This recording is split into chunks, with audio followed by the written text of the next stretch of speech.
એ બિના હા ઉસીના પૈસા હાલ ને બધા ક્યાં છે થોડા મારતો એક શરત પર આપું બોલ ને હું તમને સવાલ પૂછું ને એનો સાચો જવાબ આપશો ને તો તમે કહેશો એટલા પૈસા આપે હું તમને એવું એક હું પોચ પૂછ એકનો આપો ને જવાબ તો ઘણું આ છે. તો પૂછ યાર જો માં ડીઝલ હમ પેટ્રોલ છોકરો હમ અને નળન સીએનજી હમ તો વહુ શું થઈ?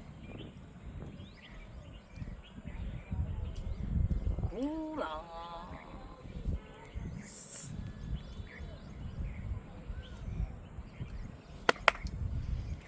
બાકસ આ બધા ભડકા તો બહુ જ કરકતા બીજું કરક ને હાવ ખોટો જવાબ છે તમારો એટલે પૈસા નહીં મળે. ઈ તો સાચો જવાબ શું હે? સાચો જવાબ કેરોસીન. કેરોસીન અહીંયા મોટા આયા પાંચ સવાલ પૂછને હવે નહીં મળે પૈસા માંગતા નહીં. ઓવા માથાની દુખાવાની દવા ક્રોસિન